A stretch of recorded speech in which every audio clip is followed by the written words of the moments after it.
이번부터 예레미야서를 같이 말씀을 나누게 됐습니다. 우리는 선지서가 많이 있지만 이사야 선지서와 또 예레미야 또 기타 말라기까지 순서대로 되어 있습니다. 그 순서는 분량대로 되어 있다는 거죠.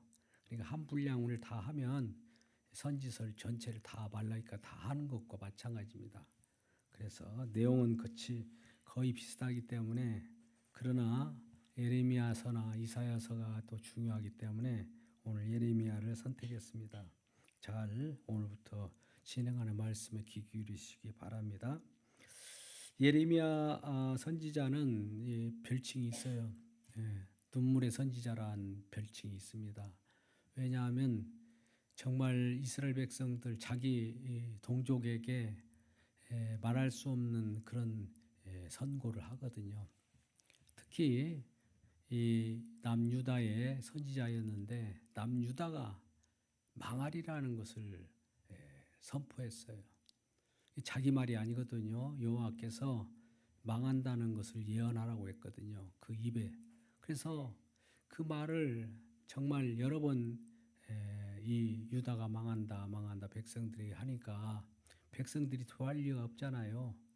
그래서 어느 날은 너무나 고통스러워서 정말 이 유다 왕, 유다 자기 백성들에게 그러한 예언을 말하지 않으려고 그렇게 입을 닫으려고 해도 하나님 말씀이 임하니까 말씀에 불이익들이 일어나서 말하지 않을 수가 없게 돼요. 말을 또 뱉어버리네요. 말을 듣는 이스라엘 백성들은 쓴소리죠.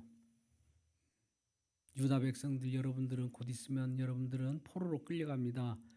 나라가 망합니다. 망하는 그대로 여러분들은 마음을 굳게 믿고 그대로 받아들이세요 하니까 누가 좋아할 일이 있습니까? 만약 이 한국이 망합니다 하고 그런 예언을 했다고 봅시다. 그럼 좋아할 리가 없잖아요. 그런 선지자였어요. 그러나 그대로 말에 그 예언한 대로 이루어졌을까 안 이루어졌을까요? 이루어져요. 그 여호와께서 그 예언을 하게끔 예레미야 선지자의 입에 말씀을 주었기 때문이다. 그 말씀을 어떻게 주었다고요?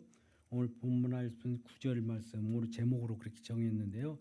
여호와께서 그의 손을 내밀어 내 입에 대시며 여호와께서 내게 이르시되 보라 내가 내 말을 내 입에 두었노라. 여호와의 말을 누구에게 두었다고요? 예레미야에게. 예레미야가 이제 앞으로 하는 소리는 여호와의 말이에요. 하나님의 말씀입니다. 하나님의 말씀인데 하나님의 말씀이 계속 임하니까 유다 백성들은 하나님의 말씀이 말씀같이 여겨지지 않고 거기에 대해 불만을 표시하게 되겠죠. 그럼 예레미야는 어떤 사람이었는가?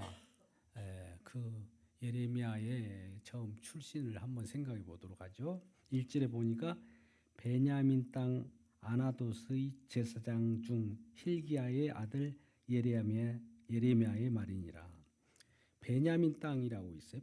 베냐민은 예루살렘으로부터 좀 떨어진 한 4km 떨어진 땅이 있는데 그 속에 아나돗의 제사장들, 그 예루살렘의 제사장들이 있다면 베냐민 지파의 제사장, 본래는 제사장들을 네 지파가 차지했는데 이제 그 중에 이제 연약한 자들 베냐민 지파들도 제사장을 하는 경우가 있었습니다. 그래서 예루살렘 성읍에서 제사장들은 레위 지파가 주름을 잡았지만은 거기로부터 좀 멀리 떨어진 지역에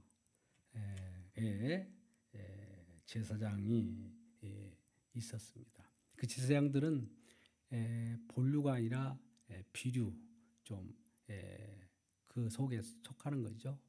그러니까 제사장이라는 칭함만 같이 실질적으로는 예루살렘 성읍에 와서 제사도 못 드리는 그런 자이었습니다. 그 계열 중에 아나돗이라고 하는 제사장들의 중에 힐가야라는 아버지가 있었죠. 힐가야는 제사장이죠. 그 중에 이제 예레미야가 탄생했습니다. 그러니까 제사장의 아들이에요. 근데 제사장의 아들인데 제사장이자 이 에레미야도 제사장이자 선지자예요. 제사장 겸 선지자입니다. 중요하죠. 근데 아몬의 아들 유다 왕 요시아가 다스린 이 시대는 아몬의 아들 유다 왕 요시아라고 하는 것은 요디야 왕은 그 굉장히 중요한 왕입니다만 아주 개혁 정치를 했기 때문에 가장 선한 왕이고 제대로 된 왕이에요. 그 많은 왕 중에 요시아 왕은 어떤 사람이냐면 아몬의 아들 유다 왕 요시아. 아몬의 아들. 이 시대가 잠깐 어느 시대 정도 되냐면은 유다와 북이스라엘로 나누어진 지 500년 이상이 되었습니다. 근데 북이스라엘이 아수르라고 하는 나라 침공을 받아서 멸망을 했습니다. 멸망할 때의 왕, 남유다의 왕 누구냐? 잘 알다시피 히스기야 왕이라고 유명하죠? 히스기야 왕이었어요. 히스기야 왕의 아들이 므낫세인데 므낫세가 연약하잖아요. 므낫세의 또 아들이 바로 아몬이에요. 아몬의 또 아들이 요시아예요. 근데 요시아가 그 즈음에 북이스라엘이 아수르로 인하여 침공을 받고 멸망을 하다 보니까 이 유다로서는 어디에다가 기웃거려야 될까요? 우리는 보통 힘 있는 나라에 기웃거리잖아요. 우리 본성상 그래요. 연약한 나라는 힘 있는 나라에 기웃거립니다. 근간에도 그러잖아요. 트럼프하고 이란 관계 속에서 여러 가지 어려움이 있을지라도 힘 있는 나라에 기울 수밖에 없어요. 마찬가지죠. 그때도 동일하게 그 아수르와 이제 힘이 있어서 그 북 같은 종족인 북이스라엘을 멸망하고 이제 남유다만 남았잖아요. 그러니까 히스기야 왕이 침공을 받았을 때 히스기야 왕이었는데 이제 이어서 지금 요시아 왕이 이제 등극하게 되었죠. 요시아 왕도 북 아수르에 저항하면서 남쪽 이집트에 힘을 기울이게 됩니다. 근데 힘을 기울이다가 이집트가 북이스라엘에게 이제 침공을 하러 올라갈 때 생각하다가 아수르의 편을 좀 들어야 되겠다 싶어가지고 방향을 바꿔요. 그래서 이집트가 북으로 올라가는 것을 가서 막아내려다가 거기서 전사합니다. 그래서 죽게 되죠. 죽게 되고 나서 이 나라가 이제 어떻게 갈지 모르잖아요. 아무 왕도 없고 정말 풍전등화와 같은 그런 나라가 되었습니다. 그때 이제 이 나타난 예레미야 선지자가 그 어려운 상황 속에 이제 나오게 되는 것이죠. 그래서 그 요시아라고는 왕이 이제 죽고 나서 그 아들 보세요.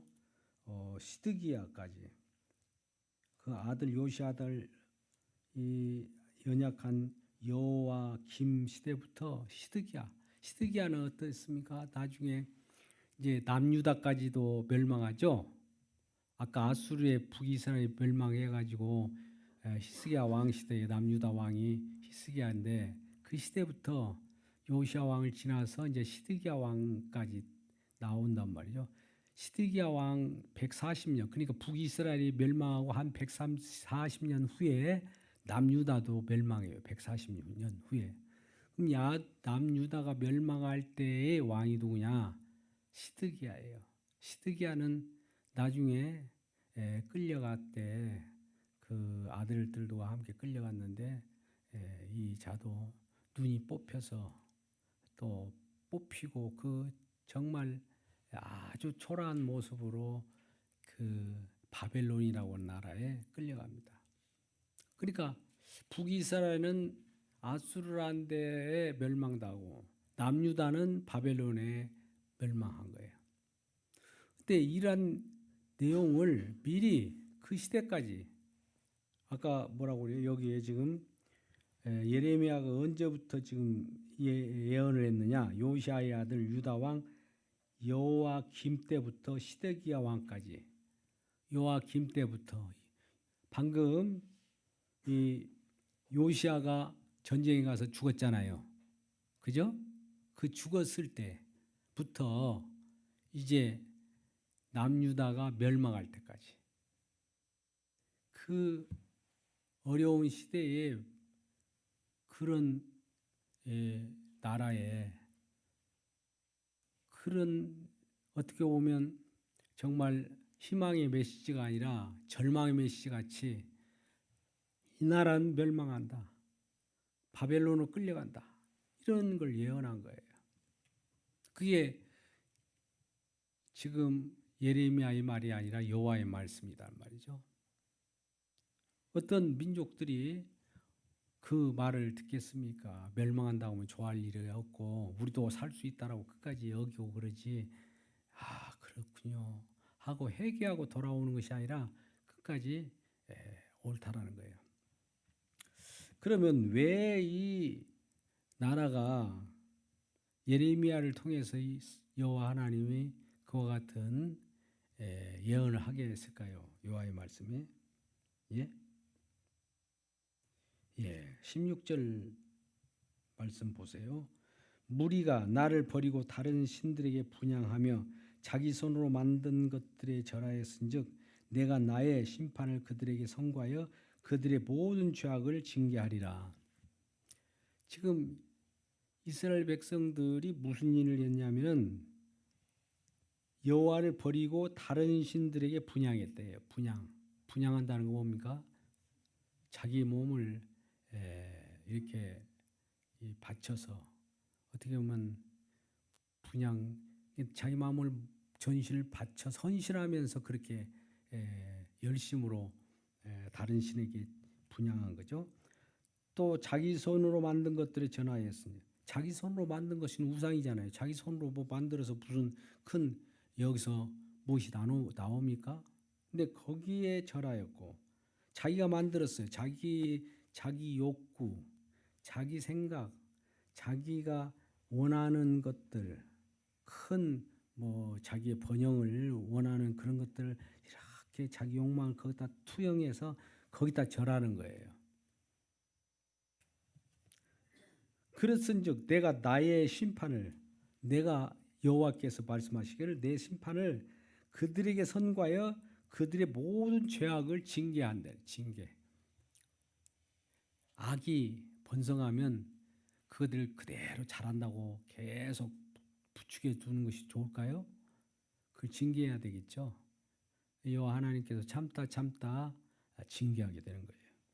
그러므로 너는 내 허리를 동이고 일어나 내가 네게 명령한 바를 다 그들에게 말하라. 그들 때문에 두려워하지 말라. 지금 예레미야가 이렇게 말하는 거예요. 너는 가서 말씀을 계속 선포해. 두려워하지 말고 내가 너를 지켜줄게. 이렇게 말하는 거예요. 내가 그들 앞에서 당하지 않게 하리라. 이런 말씀을 하는 겁니다. 그러니까 결과적으로 이스라엘 백성들이 바벨론이라고는 나라의 포로로 잡혀가고 나라가 망한다는 그 예언을 하게 하는 것은 우리 주님의 징계예요. 징계. 어떻게 보면 절망이죠. 이거 이스라엘 백성으로 봐서는 나라가 망하고 나라가 빼앗기고 이제 끝장나는 그런 계기가 되죠. 그것이 징계인 거예요. 여호와의 징계. 그래서 지금 예레미야에게 말하기를 예레미야에게 여호와의 말씀이 임하는 내용이에요. 우리도 주로 우리 주님은 이제 말씀이 임하였다고 하잖아요. 여기에 말씀 보세요. 대부분 여기 9절에도 말씀이 임하였노라. 계속 말씀이 내게 임하였다. 11절에도 내게 말씀이 임하였다. 12절에도 내게 말씀이 임하였다. 또 13절에 말씀이 내게 다시 임하였으니라. 이런 말씀이 계속 임하는 거예요. 여호와의 말씀이라고 하는 것은 나중에 장차 이 말씀이 누구일까요? 우리에게는 말씀이 육신되어 오신 예수 그리스도겠죠. 우리들에게도 말씀이 육신되어서 오신 예수님을 우리는 영접하잖아요. 영접하면 우리와 함께 하시잖아요. 그러면 우리와 함께 우리 주님이 함께 계심으로 우리에게도 말씀이 있다는 거예요. 저와 여러분이 우리 주님을 믿는 믿음 가운데 있다면 말씀을 하더라도 그 말씀이 임하는 말씀이 되는 거예요. 그러니까 이렇게 주님께서 말씀이 임하였는데 그 말 가지고 형제와 자매들을 말할 때 잘못된 것에 대해서는 이와 같은 주님의 엄청난 내용들을 말할 수도 있어야 돼요. 또 주님께서 또 위로하는 말씀이 있다면 위로해야 되겠죠. 그런 말씀을 지금 말하는 겁니다. 그래서 지금 이 말씀을 보면 이 예레미야는 말씀이 임하여서 이와 같이 얘기합니다. 11절 말씀, 여호와의 말씀이 또 내게 임하여 이르시되 예레미야야 내가 무엇을 보느냐 하시매 내가 대답하되 내가 살구나무 가지를 보나이다. 살구나무 가지를 이렇게 볼 수 있도록 환상을 보여주는 모양이에요. 그럼 살구나무라는 건 뭐냐 설명을 해주죠. 12절 여호와께서 내게 이르시되 내가 잘 보았도다. 이는 내가 내 말을 지켜 그대로 이루어지게 하려 합니다. 말씀이 그대로 이루어지는다는 거예요. 살구나무를 보여줌으로써 살구나무 가지를 보여줌으로써 이렇게 말씀대로 이렇게 살구나무가 이렇게 올라오면서 가지가 치듯이 그대로 이루어진다는 거예요. 그런 일들이 이루어진다는 거죠. 하나님의 말씀은 땅에 떨어지지 않고 그대로 이루어집니다. 그래서 여호와의 말씀이 다시 또 12절에 또 임하여 이르시되 내가 또 무엇을 보느냐 이렇게 하니까 끓는 가마를 보나이다. 끓는 가마. 여러분 끓는 가마 아십니까? 큰 솥에 가마가 있어요. 거기에 물을 붓고 그 끓는 그것도 양 온도가 낮은 것이 아니에요. 여기서는 이 얘기일 때 강하게 끓는 거예요. 끓을 때 어떻게 해요? 우리는 그 주의를 조심해야 되겠죠. 뭐 음식을 장만할 때도 그 물론 솥 가마를 통해서 만들지만은 끓어요. 부글부글 끓은 가마. 그 가마를 보고 있는데 그 뒷면 윗면이 북으로부터 기울어졌대요. 가마가 끓으면 어떻게 북으로부터 기울어졌다면 북쪽이 이렇게 위쪽이 기울리면 어떻게 될까요? 끓는 물이 쏟아지겠죠. 그 환상을 본 거예요.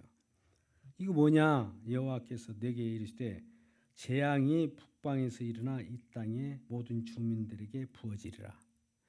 재앙, 끓는 물이 기울여져서 이 남방이 유다 이스라엘 백성이 사는 곳에 부어진다는 거예요. 재앙이 임한다는 거예요. 제말. 북방 왕국들은 모든 족속들을 볼 것인지 그들이 와서 예루살렘 성문 오기까지 북방 사람들이 바벨론 사람들이 와서 자리를 잡고 그 사방 모든 성벽과 유다 모든 성읍들을 치리라. 여호와의 말이냐. 바벨론이 유다를 침공해서 온다는 거예요. 예루살렘 성읍까지 다 와서 예루살렘 그 지역까지 다 차지한다는 거예요. 그럼 나라가 망할 거 아니에요. 예루살렘이 유다의 수도이면서 거기에 거류하면서 모든 사람들이 이 일 저 일을 하고 있었는데 거기를 점검하면 어떻겠습니까? 멸망하는 것이죠. 이란 말씀이 이제 예레미야에 임하는 오늘 예레미야에 임한다는 말씀을 중점적으로 말씀을 하고자 하는 겁니다. 우리 주님께서 우리에게 말씀을 주시면은 그거는 우리는 그 말씀대로 전해야 돼요. 말씀이 임하였는데 내가 그거를 변경해서 전하면 안 돼요. 거짓 선지자들 그런 일을 많이 하죠. 만약 이스라엘 백성들에게 지금 너희들은 망한다라고 그대로 여호와 하나님께서 망한다는 말씀 전하라고 했는데 이 말씀 받고 나서 만약 예레미야가 이스라엘 백성들에게 이 말을 어떻게 전해? 괜찮아, 괜찮아 이렇게 전해야 되지 하면서 괜찮아, 괜찮아 하면 어떨까요? 예레미야마저도 심판을 받게 되는 거죠. 예레미야는 그 말을 그렇게 할 수가 없어서 이거 말하지 않으려고 해도 말하지 않게 괴로운 거죠. 정말.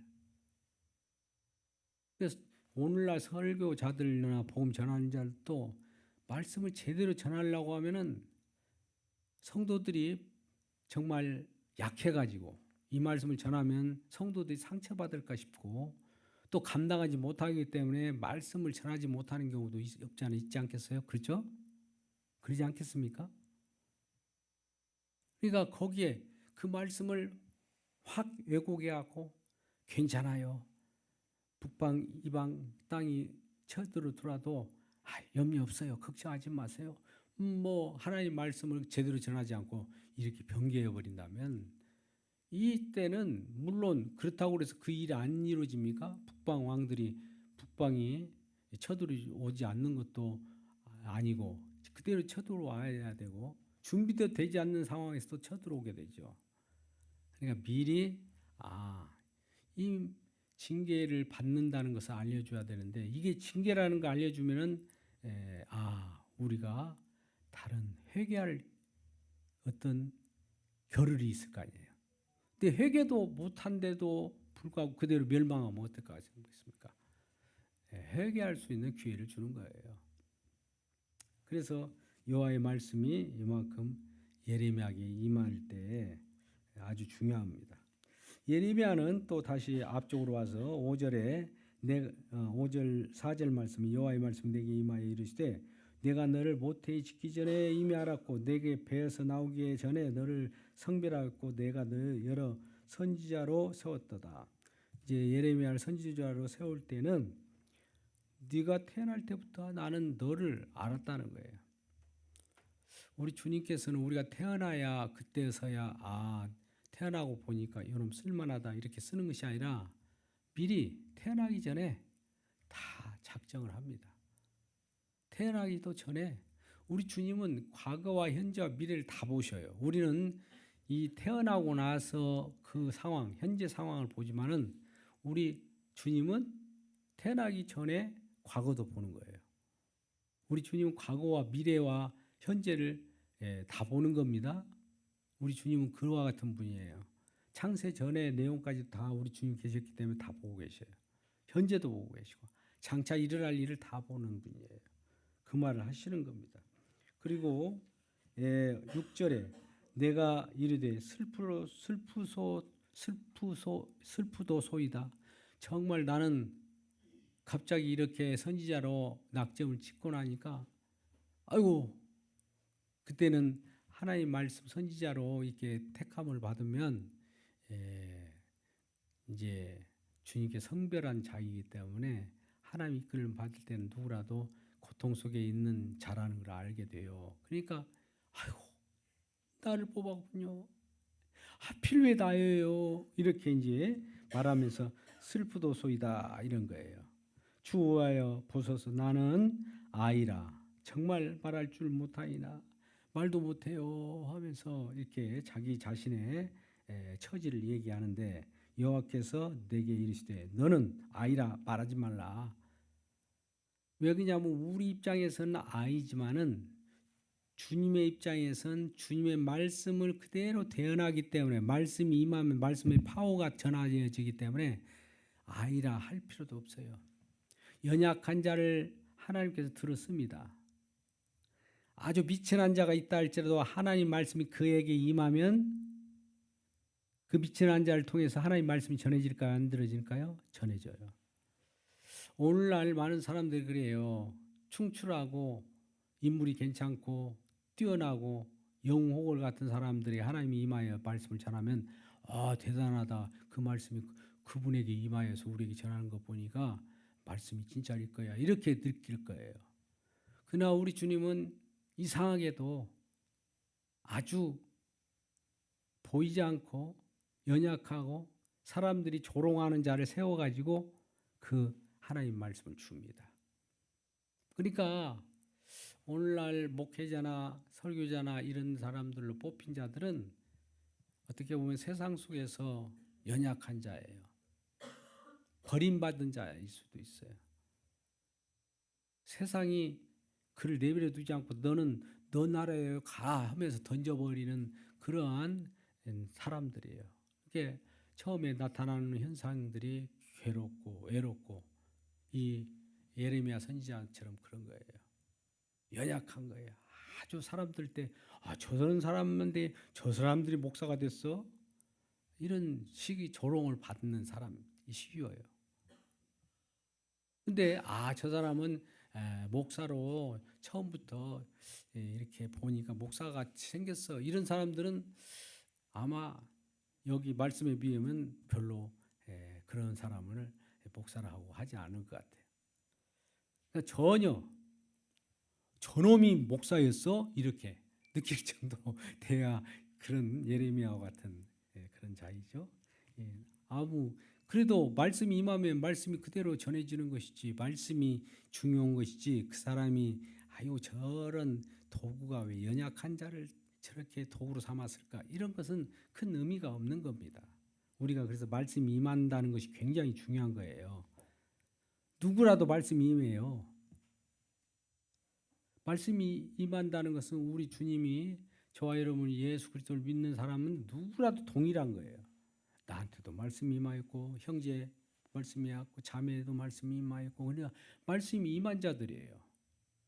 그러니까 누구라도 말씀이 임한 자를 부인하거나 또 멸시할 수가 없어요.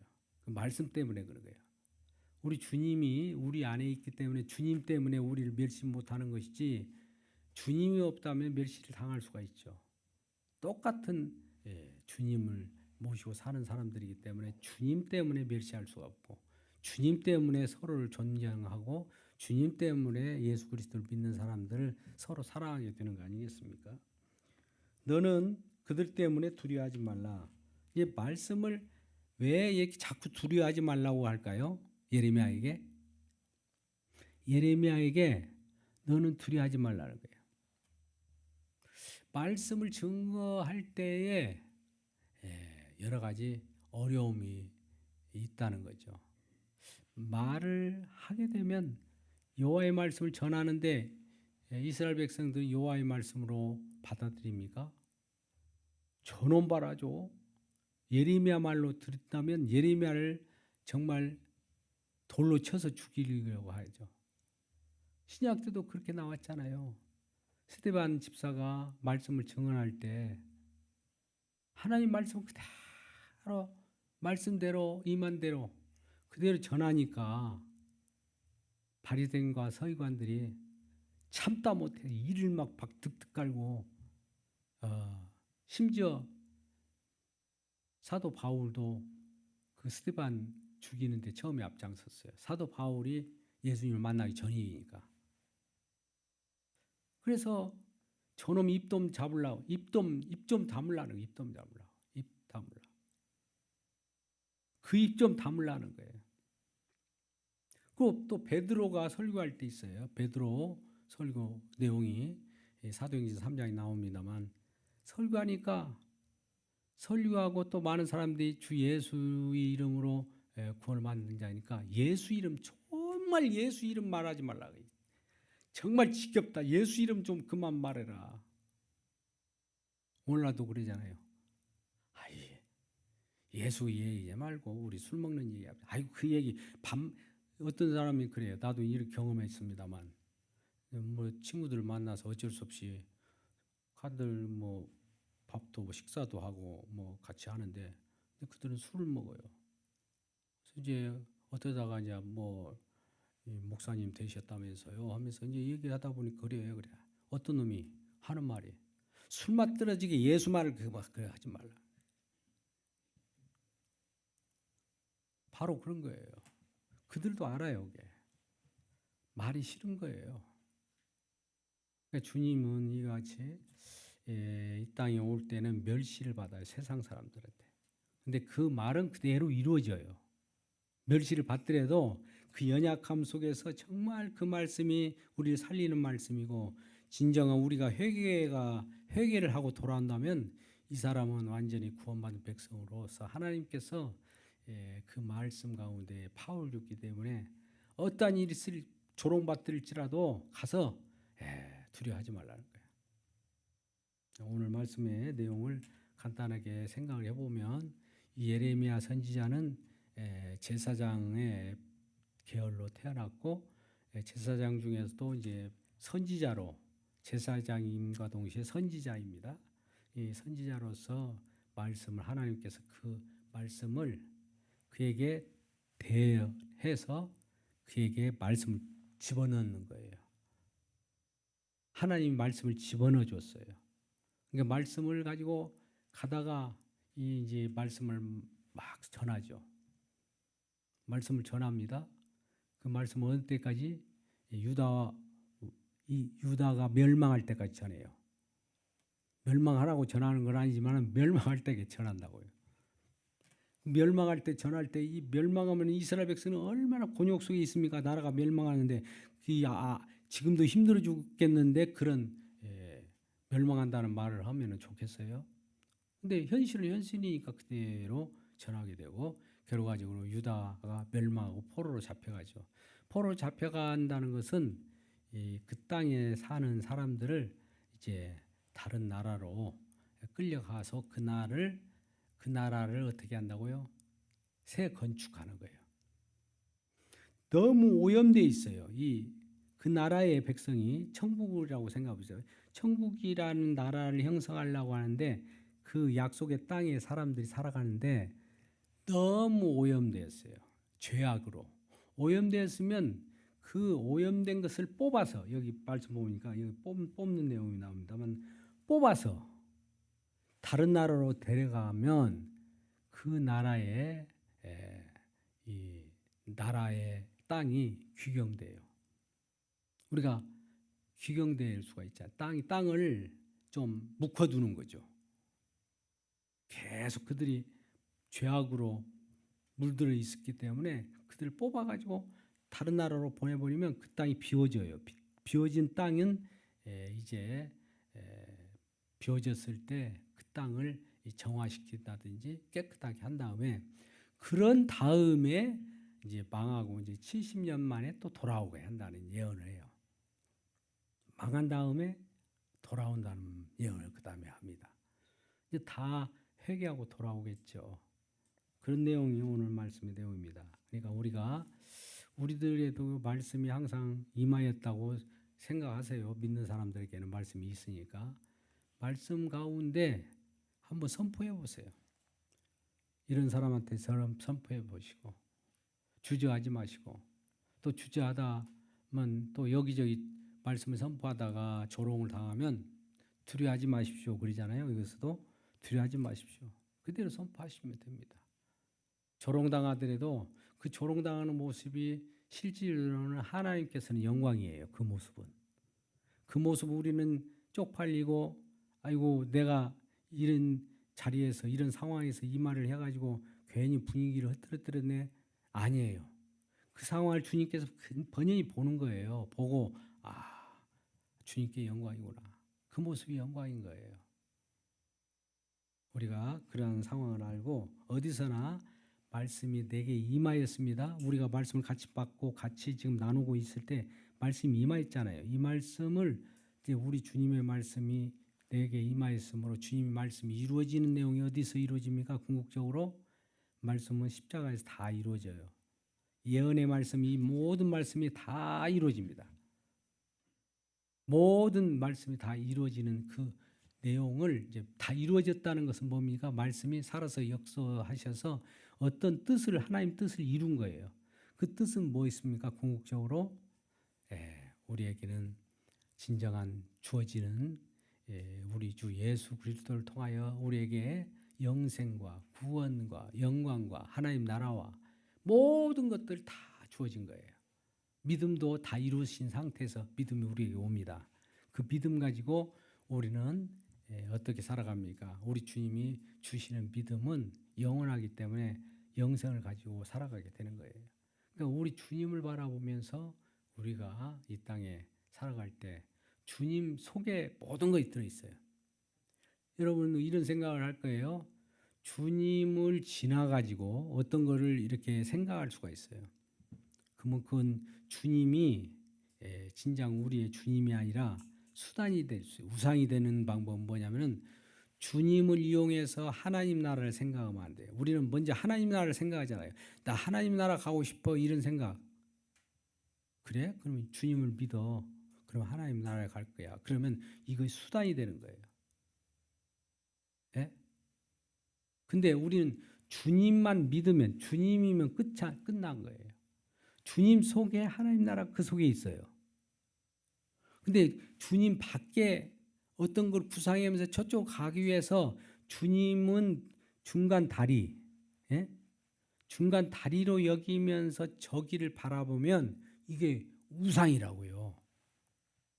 오늘날 우상처럼 섬기는 어떤 많은 예수 믿어서 구원받는다. 구원에 초점을 맞추면 안 되고 예수 믿으면 구원받는다는 건 예수 믿음 자체 그 속에는 구원이 있다 이 말이에요. 예수 믿어서 저쪽으로 가는 것이 아니라 예수님 속에 다 있어요. 이 말을 이해하시겠습니까? 예수 십자가를 벗어나면 안 돼요. 그 속에 다 있는 거예요. 다 이뤘다고 했잖아요. 다 이룬 그 속에서 모든 거 있는 거지. 다 이루신 그 속을 벗어나서 다른 걸 있을 수 있을까요? 거짓 하나님 나라고 거짓 천국이에요. 그러니까 주님을 믿는다는 말은 주님 믿어서 우리는 구원받습니다 하면 주님 속에 구원이 있습니다. 이렇게 알아들어야 돼요. 주님 밖에 구원이 있는 것이 아니에요. 주님이 수단이 아니에요. 지나가는 다리가 아니라고요. 주님 속에 다 있습니다. 주님 속에 모든 거 있어요. 주님 속에 영생이 있습니다. 주님 속에 영화가 있습니다. 주님 속에 구원이 있습니다. 주님 속에 부활, 재림까지 다 있어요. 주님 속에. 그래서 우린 주님으로만 만족한 거예요. 주님 속에 있습니다. 오늘 말씀은 말씀이 임한 주님 속에 있다는 사실을 기억하고 우리 주님께 감사하는 우리 모두가 되길 주님의 이름으로 축원합니다. 기도합니다. 아버지 하나님, 오늘 예레미야서를 함께 나누었습니다. 예레미야의 그 눈물 어린 예언이 세상 사람들에게는 비춰질 때 쓰고 아픈 말씀이지만 하나님 말씀임을 담대하게 전하라고 합니다. 두려워하지 말고 전하라고 합니다. 그러나 마음이 아프고 그런 자기 동족에게 말씀을 전할 때 얼마나 아팠겠습니까? 말씀이기 때문에 징계를 주고 징계 속에서 우리를 회개하고 하심으로 말미암아 우리가 거짓 신을 믿고 또 우리 손으로 만든 우상을 섬겼던 모든 것들 우리가 다시 회개하고 돌아올 때 주님께서는 우리에게 새로운 생명을 주시고 우리에게 거룩한 하나님의 자녀로 삼아 주실 걸 믿습니다. 이러한 자녀로서 영원한 주님의 기쁨이 되게 하여 주옵소서. 예수님의 이름으로 기도드리옵나이다. 아멘. 죄악된 모든 것들 뽑아내 주시고 우리 속에 있는 심령 가운데 있는 여러 가지 아버지여 긍휼과 자비가 넘쳐나는 귀한 아버지여 그러한 목토로 만들어 주시옵소서. 우리 속에서는 여러 가지 아버지여 사랑을 비판하고 여러 가지 미워하고 아버지 여러 가지 좋지 않는 일로 말미암아 우리 마음이 상하여 있고 쓴뿌리가 있나이다. 주여 뽑아 주시옵시고 진정 우리 주님께서 우리 마음을 새롭게 하여 주사 말씀의 씨앗을 집을 때 말씀의 은혜를 우리가 입을 때 말씀이 임할 때 진정으로 꽃피고 아버지의 열매 맺게 하여 주시옵소서. 말씀은 그대로 이루어진다고 했사오니 이루어진 그대로가 우리 주님의 열매가 된 주도록 도와 주시옵소서. 우리 주님 오늘도 평안함을 주시옵소서. 우리의 힘들고 어려운 가운데 있사오니 그 형편과 처지를 아시오매 하나님 우리 하나님 백성들 한 사람 한 사람을 우리께서 구원하여 주시되 진정으로 생활 가운데서 어려움이 없도록 구원하여 주시옵소서. 그리하여 주님을 믿는